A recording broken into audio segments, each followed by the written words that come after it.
جی محمد صادق صاحب ہے، ان کا یہ کوشچن ہے۔ السلام علیکم مفتی صاحب، میرا سوال تھا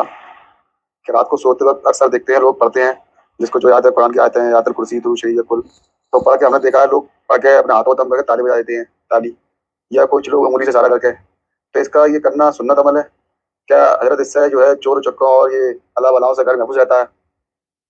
اس کا کیا فضیلت ہے بتا دیے حضرت؟ السلام علیکم جی سوتے وقت کچھ معمولات ہوتے ہیں، تسبیحات فاطمہ وغیرہ پڑھنے کے بعد یا صورت یاد ہونے کے جو بھی یاد ہیں، چاروں قل یاد ہوتے ہیں، وہ کوئی پڑھتا ہے، کوئی آیت الکرسی پڑھتا ہے، کوئی سورہ ملک پڑھتا ہے۔ سورہ ملک رات کو سونے سے پہلے پڑھنا یہ سنت عمل میں سے ہے۔ اسی طریقے سے تسبیحات کا پڑھنا رات کو سونے کی سنتوں میں سے ایک سنت یہ ہے کہ چاروں جو ہے تسبیحات فاطمہ پڑھیں، چاروں قل پڑھیں، اور اس کو پڑھنے کے بعد اس طریقے سے کر کے دم کر لے، پورے بدن پر اپنے ہاتھوں کو دم کر لے۔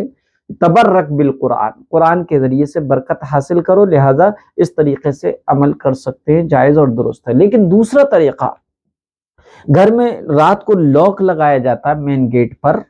یا اس کو بند کیا جاتا ہے، تو ایسی صورت میں بعض ہماری اسلامی بہنیں اور مائیں آیت الکرسی پڑھتی ہیں، اور آیت الکرسی پڑھنے کے بعد آیت الکرسی پڑھتی جاتی ہیں اور انگلی سے اشارہ کرتی رہتی ہیں، اللہ لا الہ الا هو الحی القیوم لا تأخذہ سنۃ ولا نوم له ما فی السماوات وما فی الارض من ذا الذی یشفع عنده الا باذنہ یعلم ما بین ایدیہم وما خلفهم ولا یحیطون بشیء من علمہ الا بما شاء وسع کرسیہ السماوات والارض ولا یؤودہ حفظہما وهو العلی العظیم۔ اس کے بعد وہ جو ہے 3 مرتبہ تالی بجاتی ہیں،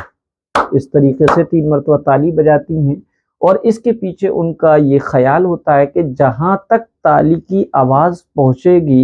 وہاں تک پرندہ بھی پر نہیں مارے گا، اور ہم چور اچکوں سے محفوظ ہو جائیں گے، ہمارے گھر کی حفاظت ہو جائے گی۔ تو یہ ایک عمل ہوتا ہے جو گھر گھر کیا جاتا ہے۔ یہ واقعی حدیث سے ثابت ہے کہ آیت الکرسی آیت حفاظت ہے، اپنے مال کی، مکان کی اور اپنی حفاظت کے لیے آیت الکرسی پڑھی جا سکتی ہے، اور آیت الکرسی پڑھ کر اس کا حصار بھی کھینچ سکتے ہیں، حصار بھی انگلی سے بنا سکتے ہیں۔ یہ جو عاملین حضرات ہیں ان کے عمل میں سے ہے حصار کرنا۔ لیکن تالی بجانے کا ثبوت نہیں ہے، بلکہ تالی بجانا تو شریعت میں پسندیدہ عمل ہی نہیں ہے۔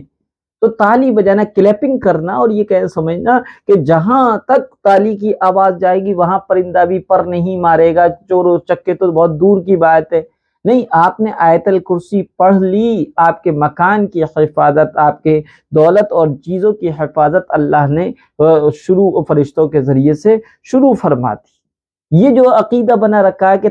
تالی نہ بجائی جائے، آیت الکرسی پڑھ کے بسم اللہ، کم از کم اگر آیت الکرسی یاد نہیں ہے تو بسم اللہ پڑھ کے گھر کی کنڈی لگا لیں، تب بھی آپ شریر، شیاطین و جنات سے بھی محفوظ ہو جائیں گے۔ آپ کا گھر جو ہے شریر اور